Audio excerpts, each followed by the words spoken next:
2000 mètres au-dessus de la côte française dans la région de Calais. Destination, les falaises de Douvres, à 35 km de l'autre côté de la Manche. Moyen de transport, juste une aile, équipée de 4 micro-réacteurs. Yves Rossi va-t-il réussir à entrer dans l'histoire ou terminera-t-il dans les eaux inhospitalières de la Manche? Pour certains, c'est un fou suicidaire. Pour d'autres, un rêveur poète passionné de technique. Yves Rossi est simplement un homme oiseau.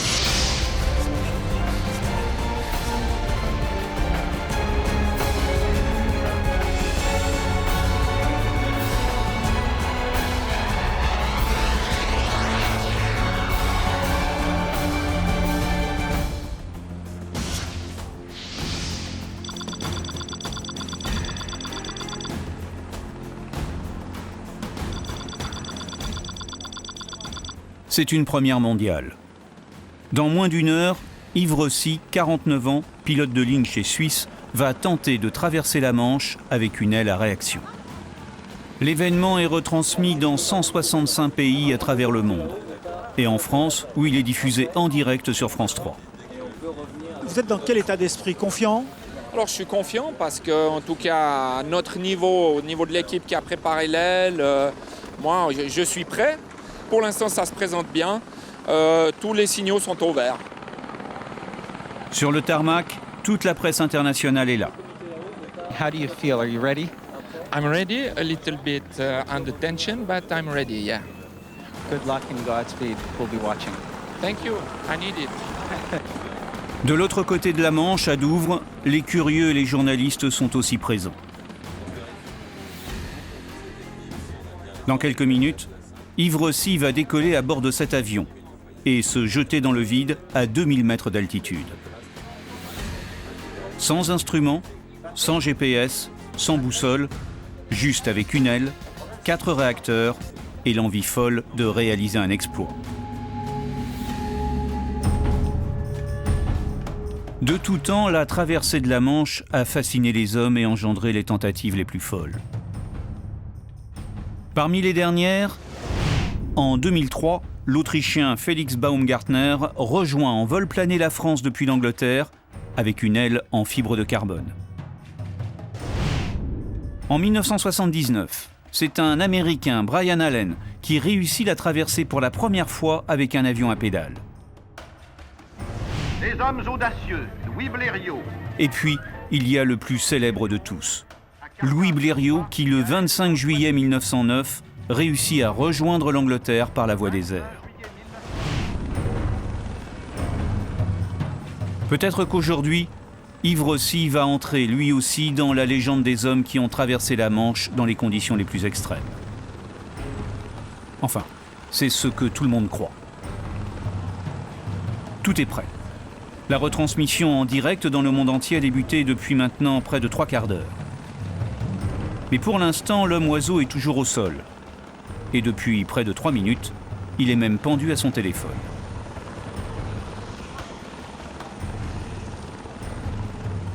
Et enfin, la nouvelle tombe. Il décide d'annuler la tentative et de la reporter au lendemain.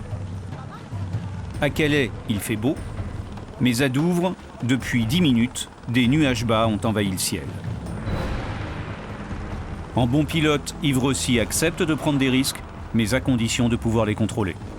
Moi, je travaille beaucoup au feeling. Quand j'ai un mauvais sentiment, quand j'ai des gens qui me disent « Écoute, là, c'est pas terrible, ça risque un petit peu d'être mauvais. » Il faut écouter. C'est pour ça que je suis encore là à vous causer. Donc, je vais continuer à adapter ça, même si toute cette organisation est énorme. Je n'ai qu'une de vie, puis j'ai envie de la garder. La déception est sur tous les visages, mais la sécurité n'a pas de prix.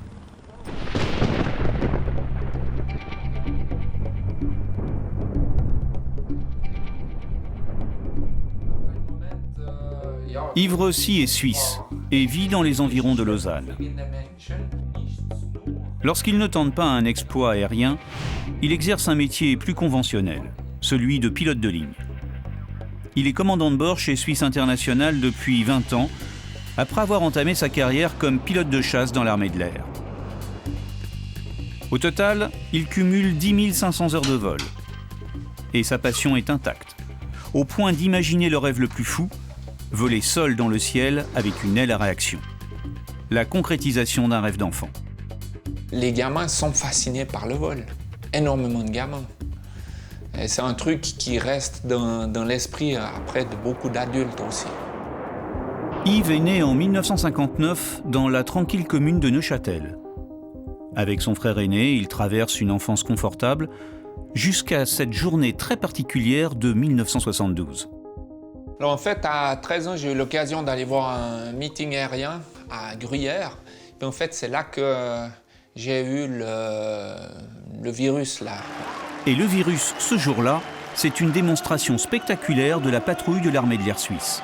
J'étais hyper impressionné, spécialement à la fin de la démonstration, quand ils font l'éclatement comme ça. Il y a le solo qui passe. Vraiment, j'ai eu l'impression que le soliste, à la fin, il est passé, j'étais tout seul en face de lui, quoi. Il m'est passé sur la tête. D'abord, on voit juste la silhouette de l'avion, on ne l'entend pas parce qu'il est trop vite, il est juste subsonique en dessous du mur du son. Puis tout d'un coup, c'est... Et puis ce jour-là, je me suis dit, le gars qui est là-dedans, il doit se prendre un pied d'enfer. Et ce jour-là, je me suis dit, moi j'aimerais bien être à sa place. L'adolescent ne manque pas de détermination. 4 ans plus tard, à 17 ans, il s'engage dans l'armée de l'air. Et à 21 ans, il transforme son rêve d'enfant en réalité, devenir pilote de chasse.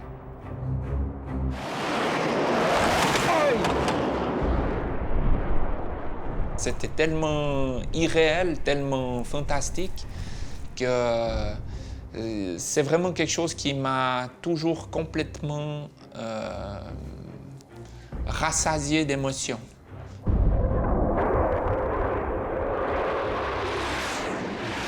Sitôt que je suis arrivé sur le jet, c'était mieux que dans les rêves.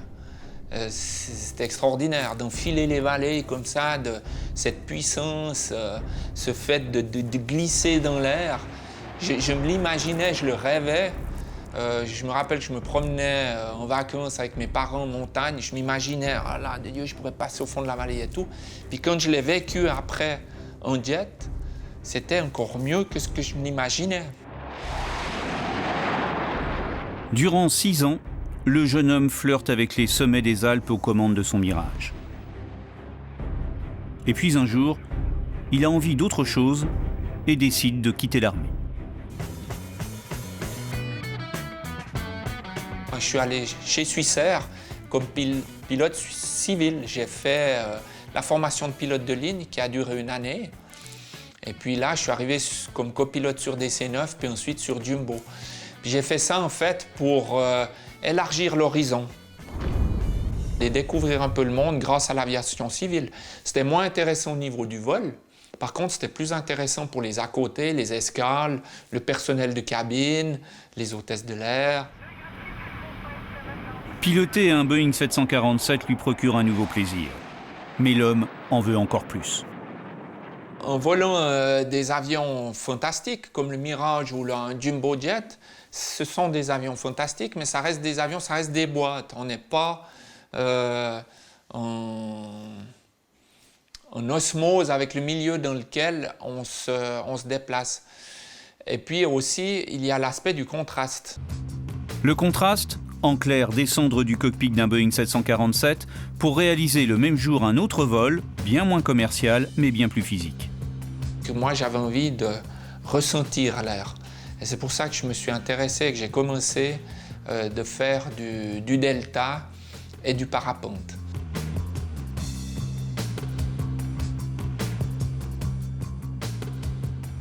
Encore plus fort en émotion et en sensation, le sky surf.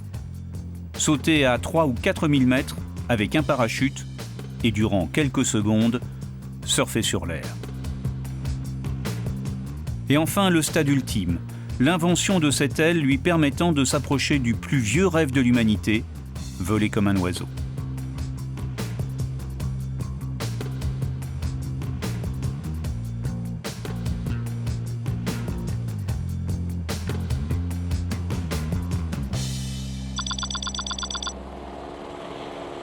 Nous sommes 4 mois avant la tentative. Et le paysage est celui des montagnes de Bex, en Suisse. Ce jour-là, les journalistes sont conviés à assister en altitude à un étonnant spectacle. Yves va réaliser son premier vol officiel avec sa nouvelle aile et annoncer son intention de tenter la traversée de la Manche.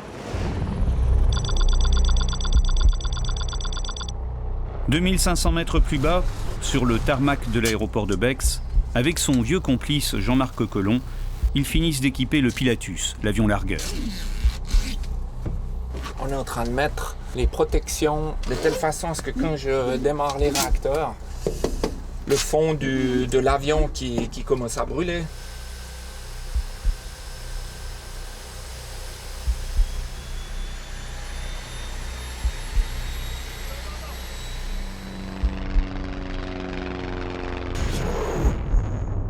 L'altitude de largage est à 2500 mètres. Juste avant de sauter, Yves Rossi démarre ses 4 réacteurs. Les gaz d'échappement sortent à plus de 700 degrés. C'est un des moments les plus dangereux. La moindre fuite de carburant ou une étincelle transformerait l'avion en boule de feu. Raison pour laquelle Jean-Marc n'accepte à son bord que des parachutistes confirmés, juste au cas où. Mais aujourd'hui, la mise en route est problématique. Un des réacteurs refuse de fonctionner. Yves va-t-il devoir renoncer ? Non, finalement, le mécanicien a raison du réacteur récalcitrant et le démarre en mode manuel.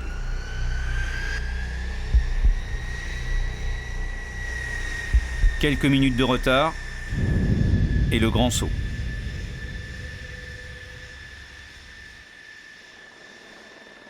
Les journalistes installés au sommet de la montagne entendent d'abord le sifflement lointain des réacteurs. Et puis soudain, ils le voient.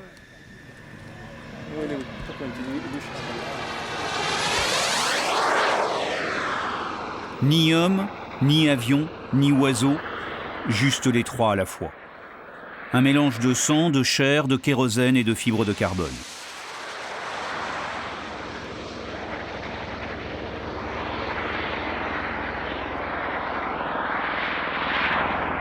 Un rêve fou, devenu réalité au prix de centaines d'heures de travail et d'un investissement de 200 000 €, principalement financé par son sponsor.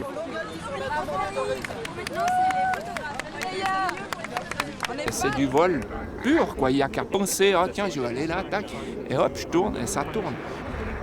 C'est presque dans une sorte d'état second. Chaque vol est unique, particulier. Qu'est-ce qu'il avait celui-là? En plus, vous nous avez fait un truc final. Là. Ouais, ça c'était pour impressionner les filles, ça. Mesdames et messieurs, Yves Rossi et Jean-Claude Biver. On est dans une première mondiale, c'est la première fois qu'un homme réussit à faire cela. Yves est un passionné, moi je suis un passionné. Donc quand deux passionnés se rencontrent, qu'est-ce que ça donne? Vous voyez, ça donne ce qu'on a eu aujourd'hui. C'est un jour inoubliable. Now that you have made your dream come true of flying, what is your next objective? L'idée, ça serait de traverser la Manche dans le sens France-Angleterre, à une altitude d'environ 1500 mètres. Donc, gros projet. Je suis très content que ça ait marché aujourd'hui parce que, c'est certainement possible à faire. Possible, mais pas certain. Car pour traverser la Manche, il reste du travail, beaucoup de travail. Il doit notamment améliorer l'aérodynamique de son aile et surtout, il doit augmenter son autonomie. Actuellement, Yves peut voler au maximum 8 minutes. Or, il aura besoin de 13 minutes pour arriver en Angleterre.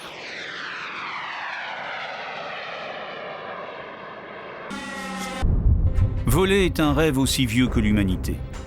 Déjà, dans la mythologie grecque, le malheureux Icare se tue en approchant de trop près le soleil qui fait fondre la cire de ses ailes. À la Renaissance, Léonard de Vinci jette sur le papier les premières bases de ce qui deviendra bien plus tard l'aviation. Et même une fois l'avion inventé, des hommes continuent à poursuivre leur rêve initial. Voler comme un oiseau avec des ailes dans le dos. Ainsi, en 1912, un tailleur autrichien, Franz Reichheld, se fabrique une combinaison de vol. Il saute du premier étage de la Tour Eiffel et se tue 57 mètres plus bas. Ces hommes sont les pionniers du parachutisme. Dans les années 30, Harry Ward, un Anglais surnommé lui aussi l'homme oiseau, est un des premiers à maîtriser le vol plané. Il fait des démonstrations dans le monde entier.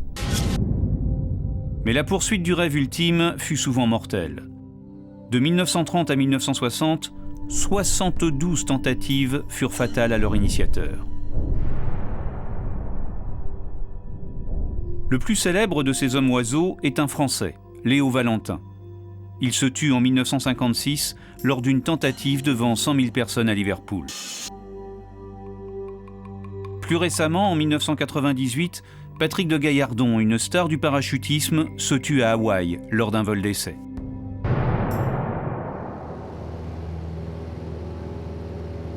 Comme la plupart de ses prédécesseurs, Yves Rossi saute d'un avion.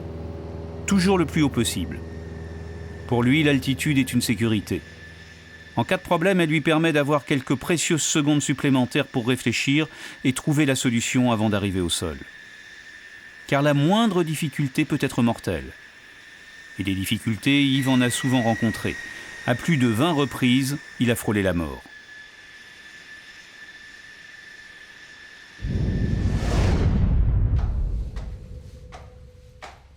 Les cas les plus spectaculaires sont sur son ordinateur de bureau. Chaque tentative est filmée pour pouvoir ensuite être analysée, et les situations dangereuses ont presque toutes la même cause. Une tendance récurrente de ses ailes à décrocher et à partir en vrille brutalement.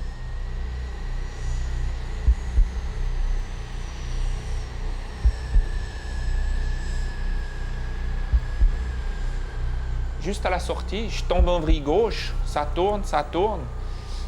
Mais en descendant un petit peu l'aile avec le harnais, plus en stoppant avec les bras et les jambes, j'arrive à ressortir. Si je ne peux pas libérer l'aile, c'est vraiment l'horreur, parce qu'il y a de grandes chances que pendant l'ouverture du parachute, j'ai une suspente qui se prenne soit dans l'aile, soit dans mes pieds, soit autour de mon casque. C'est le truc le plus chaud qui peut se passer. C'est vraiment chaud.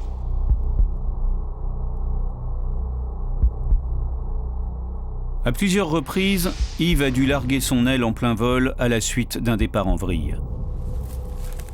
Ce phénomène peut s'expliquer par différents facteurs aérodynamiques mal maîtrisés. À l'origine, l'aile était destinée juste à planer.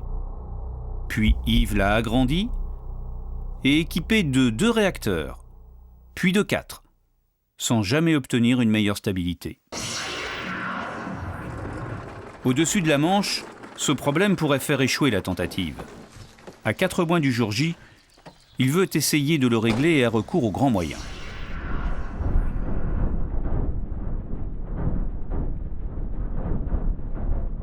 Le tunnel mesure presque 1 km de long. Tout au bout, 2 hélices géantes de 9 mètres sont capables de générer des vents de plus de 500 km/h.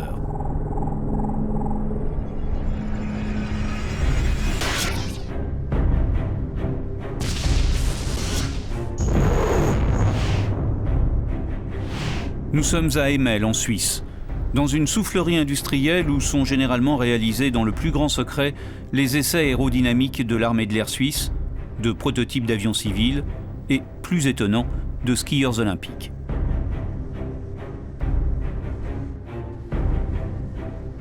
Ce qu'on va trouver ici au niveau des valeurs mesurées va correspondre aussi à la réalité, et ça voudra dire aussi qu'on pourra optimiser le tout.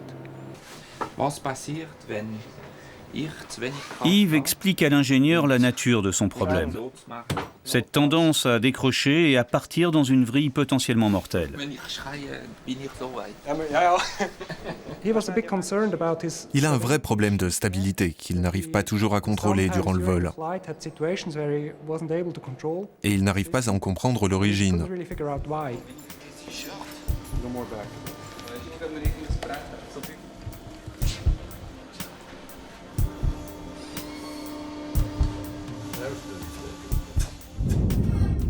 Toutes les ailes sont conçues pour voler selon le même principe. Propulsé par ces moteurs, un avion se déplace dans l'air qui s'écoule autour des ailes. La différence de pression entre le dessus et le dessous de l'aile crée une force, la portance qui permet à l'avion de tenir en l'air. Les ailerons inclinent l'appareil à droite ou à gauche. La gouverne de profondeur permet de monter ou de descendre. Quant à la gouverne de direction, elle oriente le nez de l'avion vers la droite ou la gauche. Comme un avion, l'aile d'Ivre-Rossy possède des moteurs et vole grâce à la portance suscitée par la vitesse. Mais le parallèle s'arrête là. Contrairement à un avion, il n'a aucune commande de vol, ni aileron, ni gouverne de profondeur, ni gouverne de direction. Il peut juste ajuster la puissance de ses réacteurs. Une fois l'aile sur son dos, c'est avec son corps qu'il pilote et se dirige. Pour virer à gauche, il lui suffit de tourner la tête vers la gauche.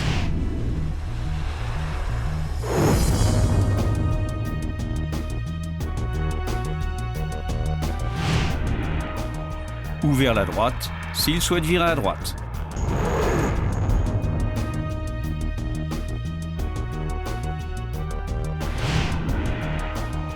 S'il se cambre en redressant la tête, il monte.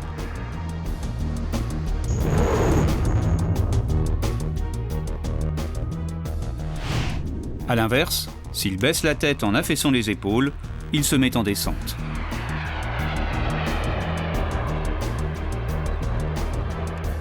Difficile d'imaginer un vol plus physique et en théorie plus simple. Sauf que parfois, les choses tournent mal sans raison apparente. La simulation informatique permet de mieux comprendre le phénomène.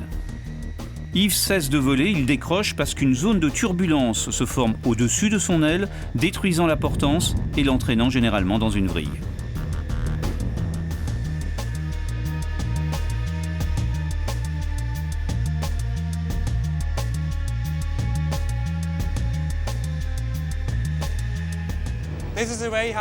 Au fil de son expérience, il a appris tout seul à se sortir d'une vrille. Et en général, ça marche. Maintenant que les conditions d'un décrochage et donc d'un départ en vrille ont été recréées en soufflerie, il reste à en comprendre l'origine.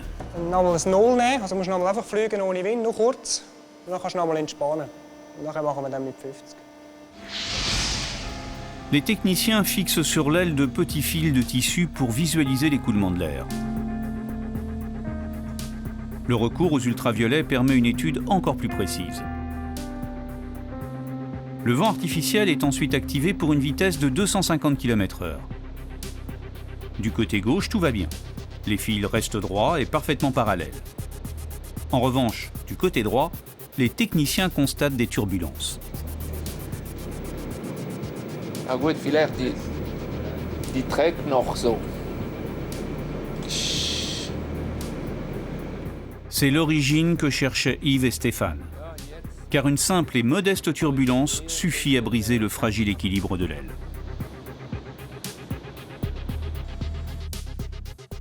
Là, on vient de se rendre compte que l'aile, on l'a construite le mieux qu'on pouvait, avec les outils qu'on a. Il y a une grosse différence au niveau du comportement de décrochage. Il y a 3 degrés de différence entre droite et gauche, c'est-à-dire l'aile, la partie droite décroche 3 degrés plus tôt que la partie gauche. Ça veut dire, c'est pour ça que je décroche toujours à droite. Alors, dans un sens, c'est négatif parce que l'aile vole pas bien, elle est pas mal construite, mais elle a un défaut de construction. Mais ça veut dire aussi que pour le futur, c'est bien. Parce que puisque c'est une mauvaise aile et que je vole déjà bien, ça veut dire que le potentiel d'amélioration est énorme.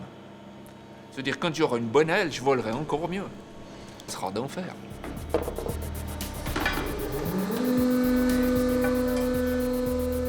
Sa stabilité est vraiment très précaire. Donc il lui faut un sens aigu du pilotage pour s'en sortir. C'est beaucoup moins stable qu'un avion. Et franchement, s'il n'avait jamais volé avec cette aile, je lui conseillerais carrément de la redessiner pour essayer de corriger ce défaut. Ce problème pourra peut-être se régler lors de la construction du prochain prototype. Mais pour traverser la Manche, Yves devra faire avec l'aile actuelle et ses défauts. Yes, that's what is fun.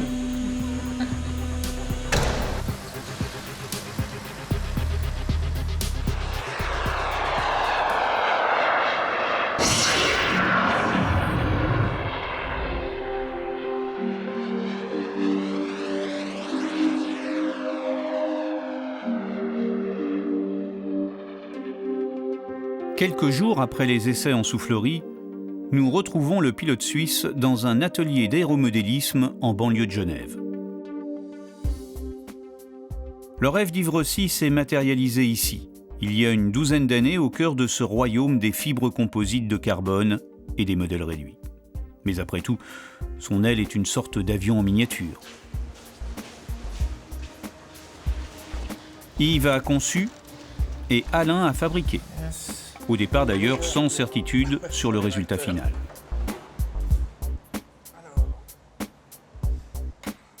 La première fois qu'il est venu chez moi, c'est un ami qui l'a rencontré, qui lui a dit de venir voir chez moi en lui disant « Monsieur doit pouvoir faire quelque chose ». Et il est venu avec un petit dessin, un machin et tout, où on voyait lui avec une aile dessus. Et il est venu me dire, il est venu me voir en me disant « Mais est-ce que vous pensez qu'on arrivera à fabriquer ça comme ça et tout ?» Et moi, je lui ai dit qu'une seule chose. Je lui ai dit, je ne peux pas vous le promettre, qu'on va réussir à faire ça. La seule promesse que je veux avoir à votre propos, c'est le fait que je vais y travailler et que je veux y arriver aussi. Et c'est ainsi qu'après quelques années, on y est arrivé. En se basant sur les dessins d'Yves Rossi, Alain Ray fabrique une structure d'aile en fibre de carbone pour la rendre plus solide, et un revêtement en fibre de verre pour la rendre plus légère. On avait bien fait les choses. Il reste 3 mois avant la tentative de traversée. Il faut continuer à affiner les réglages pour optimiser les performances de l'aile. Aujourd'hui, Yves doit aligner les 4 moteurs, car tout se joue au millimètre près. On doit vraiment régler les réacteurs avec l'ongle de positionnement exact. Parce que si les réacteurs ne sont pas positionnés juste, le vol va pas être bon. Ces moteurs, à l'origine, ont été conçus pour des maquettes volantes. Mais ce sont de vrais réacteurs, fonctionnant au kérosène, et développant chacun une poussée de 20 kg. Largement de quoi transformer Yves Rossi en fusée humaine.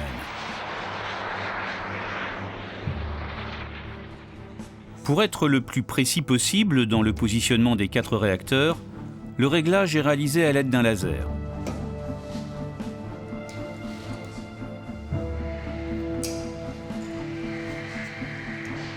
Pas mal. 4 mm, t'es trop à droite. Tu as la bordure du rond qui est presque sur le train. Ouais. Jamais les concepteurs de ces réacteurs n'auraient imaginé qu'ils serviraient un jour à propulser un homme. Du coup, il a fallu adapter ces moteurs à cette nouvelle configuration en installant une protection en Kevlar, notamment au niveau des sorties des tuyères. Donc c'est du Kevlar par balle, c'est la même chose qu'il y a dans les gilets par balle. Donc si en cas d'explosion de la turbine, eh ben, au lieu que les pièces se barrent en direction de mes fesses, ça se barre derrière. Donc c'est vraiment une pièce importante du puzzle au niveau sécurité.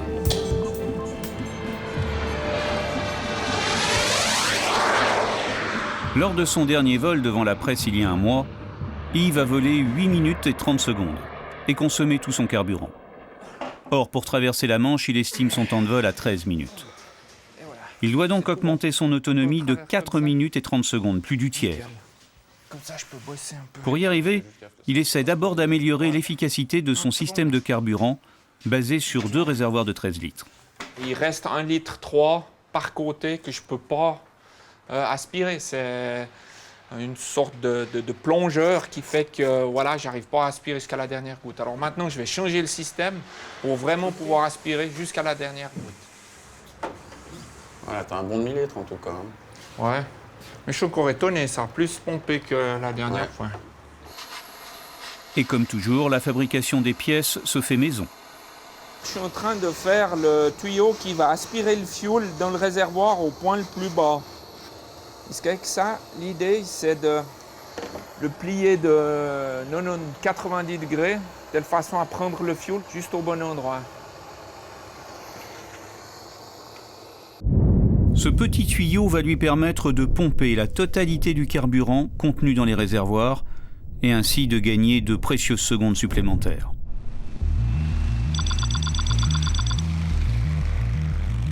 Le lendemain, Yves retourne à l'aéroport de Bex pour faire un essai avec ce nouveau système et vérifier sa réelle autonomie.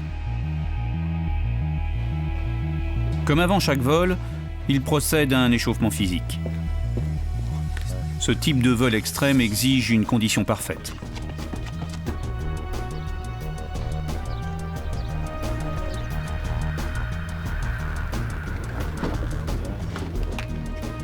Ce jour-là, pourtant, il est un peu plus tendu que d'habitude.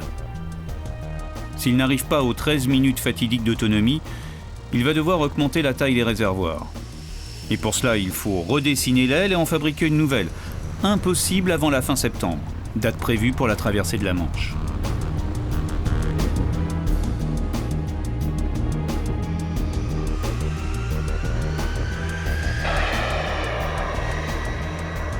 Le saut est impeccable. Et les premières minutes se déroulent sans problème. Trajectoire maîtrisée, altitude constante, les minutes s'égrènent. À 8 minutes et 5 secondes, il vole toujours et bat son propre record de durée.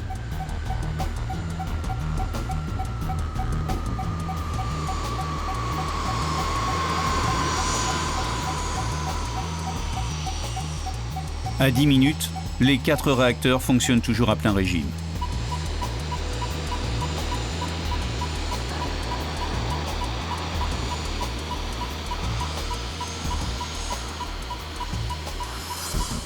Temps final 11 minutes, le vol peut être considéré comme un succès.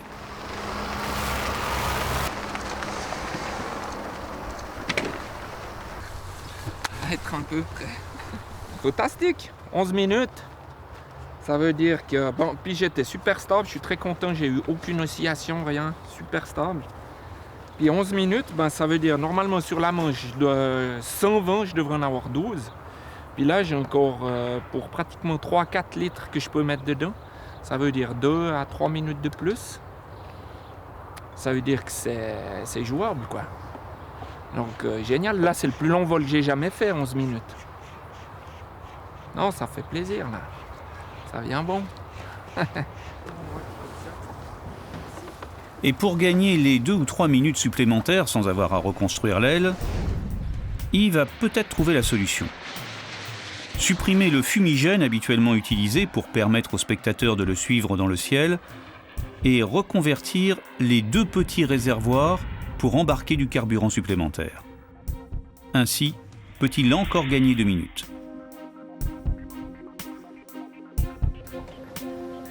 Mais le week-end est terminé et les améliorations techniques devront attendre. Les 4 semaines suivantes, le commandant Rossi volera d'une manière plus conventionnelle, avec quelques centaines de passagers derrière lui.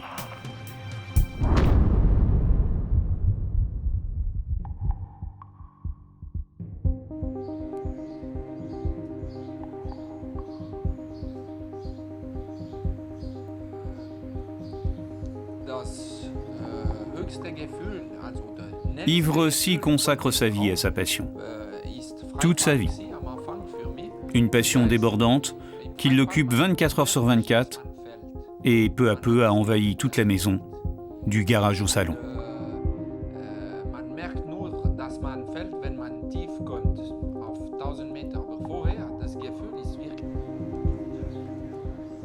Nous sommes un vendredi après-midi en plein été, 2 mois avant la tentative. Et à la veille du dernier essai en vol. Pour la première fois, les techniciens installent sur l'aile un émetteur pour retransmettre en direct les images filmées par une microcaméra. Le réservoir de fumigène a été modifié et contient maintenant du carburant. Mais alors que tout semble prêt, une difficulté de dernière minute apparaît. Le système de déploiement de l'aile semble soudain mal fonctionner. Ce système repose sur un petit piston à gaz qui permet d'ouvrir l'aile une fois en vol. Or, la pression paraît insuffisante pour activer le piston. Et il est trop tard pour démonter l'aile. Si Yves veut assurer le vol du lendemain, il doit absolument faire une réparation de fortune. Ouais, mais c'est normal parce que sinon... Il a passé. Heureusement qu'André est là, puis il m'a donné un coup de main. On a mis 2h30. Mais c'est souvent ça, tout d'un coup. Oh, merde, ça marche pas. Il faut trouver où est le problème, puis réparer. On met dessus, par contre, régler les trucs là. Et bon. 12 heures plus tard, Yves et son équipe de volontaires se retrouvent à l'aéroport de Bex pour le dernier vol d'essai avant la tentative de traversée. C'est de garder le plus plat possible le virage en fait. Moi, c'est une course. Le chemin, hein. Donc je sors à l'aérodrome qui est... À la réunion préparatoire, il explique à l'équipe le plan de vol du jour. Il veut battre son record de distance en faisant un aller-retour Bex-Lac-Léman. 35 km, l'équivalent de la largeur de la Manche. D'accord. Voilà. Et puis si je me viens dans l'eau, ben j'ai une lave-veste. Hein. Et puis juste par là où on peut avoir du parapente. Hein. Voilà, là il y a du parapente, c'est pour ça que je vais tourner un peu plus loin. En général, ils viennent pas ici. Cette fois-ci, le Pilatus, l'avion largueur, monte à 2500 mètres.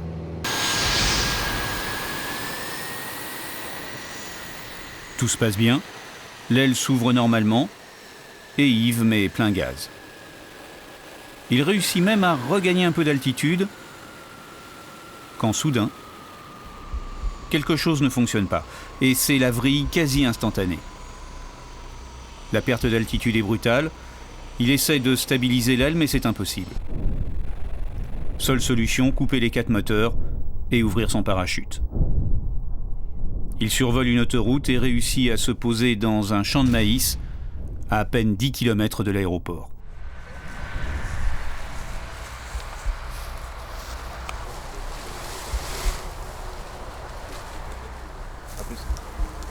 Mais j'ai rien cassé. Qu'est-ce qui s'est Moi passé? non plus. Un réacteur qui a collé. Ah, carrément. Ouais, il faut que je regarde quand on rentre, lequel exactement, si c'est à gauche. Donc ça t'a complètement... Ah, ça me fait un tonneau. Voilà. Ça fait la figure que j'ai fait là. J'étais comme ça, tranquille, puis d'un coup, pouf, ça part.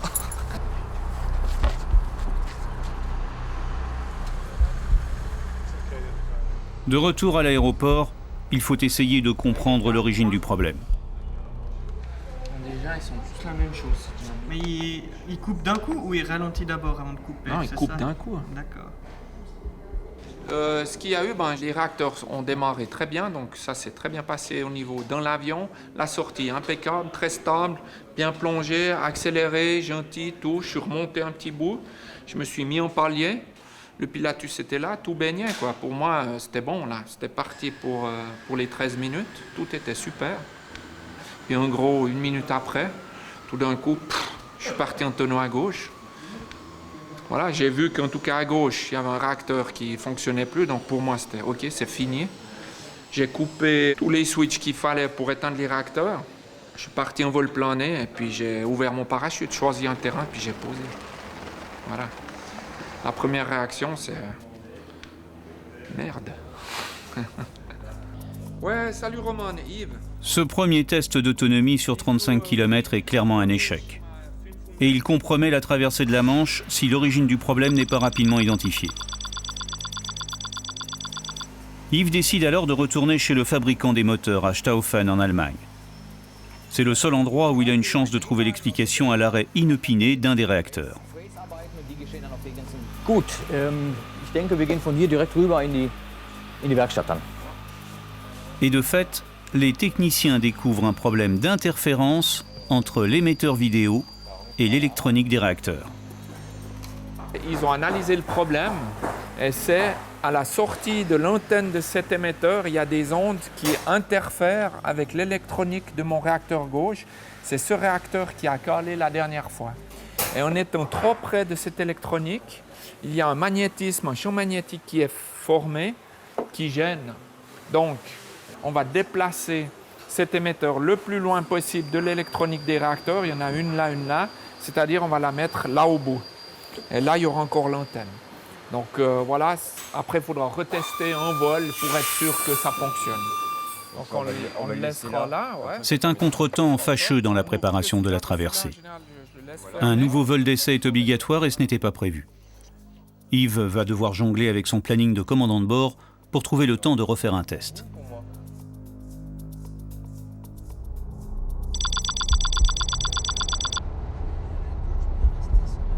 Nous sommes 5 semaines avant la date prévue pour la tentative. C'est un peu l'heure de vérité. Si aujourd'hui tout se passe bien, la traversée de la Manche aura lieu. Sinon, il faudra au mieux reporter, au pire tout annuler.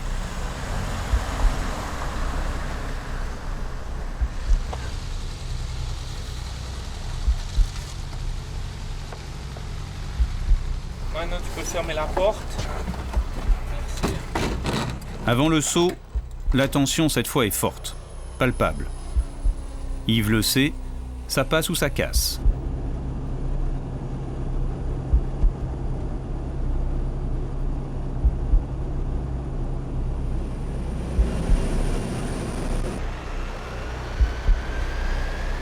Les 4 réacteurs démarrent correctement.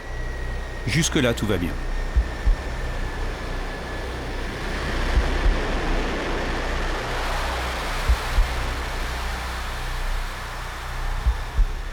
L'aile s'ouvre normalement. Il accélère et commence à ressentir de petites turbulences. Mais en positionnant les mains dans le vent, il réussit à contrôler la situation. Il prend un cap plein nord en direction du lac Léman, qu'il atteint en 6 minutes.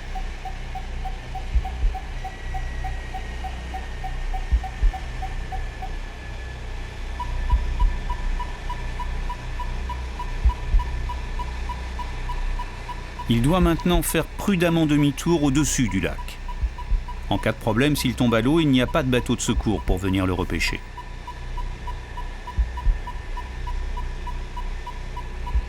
Tout se passe bien et il entame le vol retour. Et dépasse les 11 minutes de vol. À 13 minutes, il est au-dessus de l'aéroport de Bex. Il coupe les moteurs et ouvre son parachute. Il vient de battre son propre record, volé sur 35 km, la distance entre Calais et Douvres.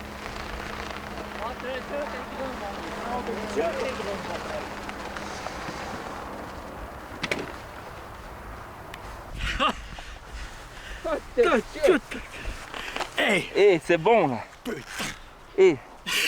T'as vu, j'ai encore fait un 360 là. Je dois encore avoir du jus. Hein.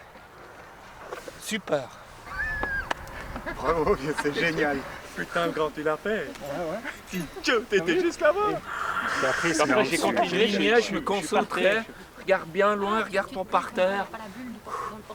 Je me disais, je traverse, je voulais aller à la tour de Gourde. À un moment donné, on a dit, il va téléphoner depuis Lausanne.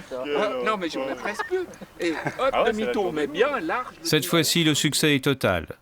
Et même si la fiabilité de l'aile demeure relative, la preuve est faite, il peut réussir à traverser la Manche.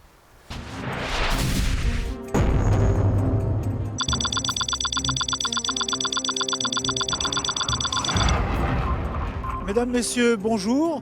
Et de nouveau de retour sur l'aéroport de Calais-Dunkerque. Cette fois-ci, je crois qu'on est parti à fond la caisse. Pour la seconde fois en 24 heures, l'événement est retransmis en direct dans 165 pays. Et cette fois, Yves Rossi le sait, c'est aujourd'hui ou jamais.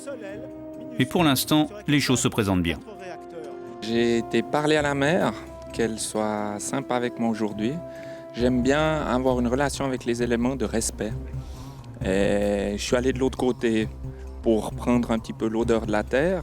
Et ce matin, je suis allé tremper les mains dans la mer pour prendre aussi sa température et son feeling. J'aime bien parler aux éléments. Nick, we are underway, I think. He's ready to go. The engine is starting. That's at full Cette fois, c'est parti. Yves a embarqué avec son aile et le Pilatus, l'avion largueur, commence à rouler pour rejoindre la piste de décollage.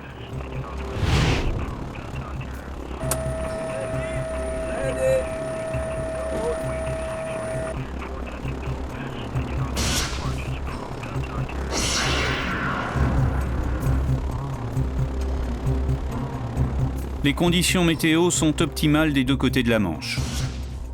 Pas un nuage à l'horizon, une visibilité de 50 km et un vent favorable qui va souffler dans le dos de l'homme oiseau.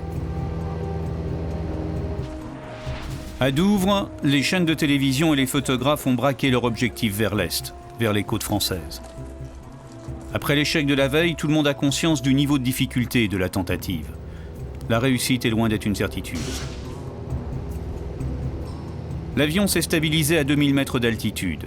Il est presque à la verticale de l'endroit où Louis Blériot a décollé 99 ans plus tôt.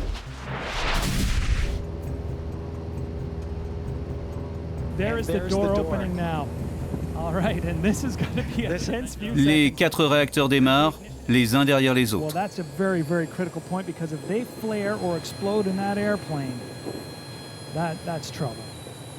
Unreal.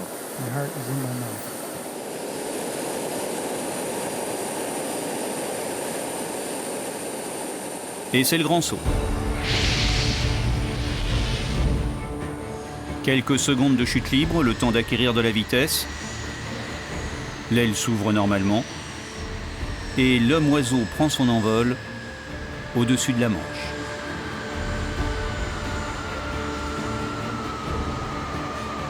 There is no turning back now. He is over the English Channel and underway. Ladies and gentlemen, a historic flight has begun.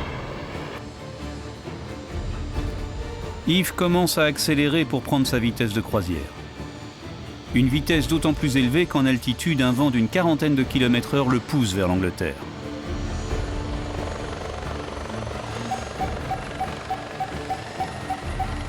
Il va vite, très vite, au point de distancer les hélicoptères suiveurs. Sans instrument, il ne sait pas qu'il frôle les 250 km/h.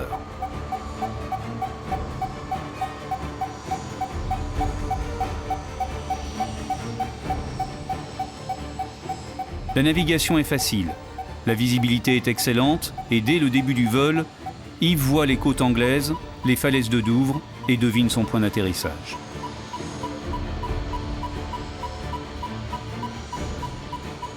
Les minutes s'égrènent. À mi-chemin, son temps de vol est de 4 minutes et 30 secondes. Il a 1 minute d'avance sur ses prévisions. A priori, donc, il est certain d'avoir l'autonomie suffisante pour atteindre la côte. Derrière lui, les hélicoptères l'ont quasiment perdu de vue. Seul le Pilatus, plus rapide, réussit péniblement à demeurer au loin dans son sillage. Yves, à cet instant, est seul dans le ciel. Pour lui, le moment est magique.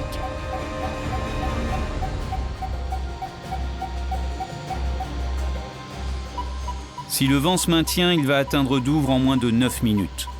Blériot, en 1909, avait mis 32 minutes et s'était perdu à l'arrivée.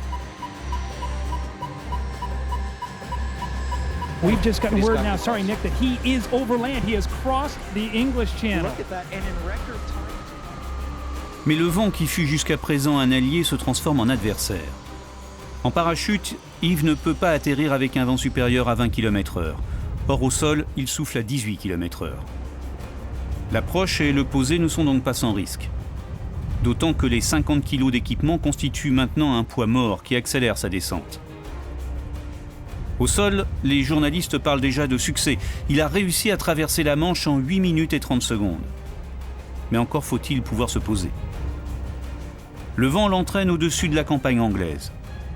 Et il doit faire appel à tout son savoir-faire de pilote et de parachutiste pour conserver le contrôle de la situation. Il tourne, retourne, un balai aérien de près de 2 minutes. Et puis enfin, après avoir soigneusement choisi le lieu d'atterrissage, il se laisse glisser vers le sol.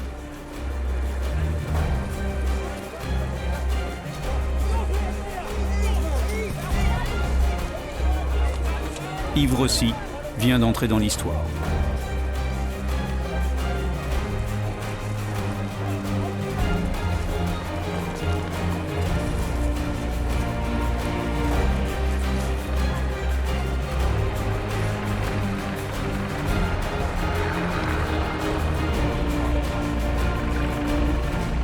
Yves Rossi, bravo d'abord parce que là, c'était pas gagné d'avance. Vous avez réussi et on vous en félicite tous. Alors, quelles sont vos premières impressions ?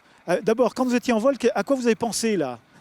Écoutez, je pensais que j'étais en train de faire un truc quand même assez super et je le partageais avec autant de monde. J'étais une sorte d'état second. J'étais porté, voilà, j'étais porté par tout ça. Et ça me fait très plaisir d'avoir réussi. Et encore, la première chose que j'aimerais dire, en fait, c'est merci. Merci à tous ceux qui ont rendu ça possible, parce que je suis tout seul sous l'aile, mais il y a énormément de gens qui ont cru en ce projet, et puis qui ont ce même rêve, et puis j'aimerais les remercier. C'est le premier mot que j'aimerais dire. Pour Yves Rossi, la traversée de la Manche n'est qu'un début. Après ce succès, l'homme oiseau entend bien tenter de nouveaux exploits, toujours plus vite, toujours plus haut et toujours plus loin.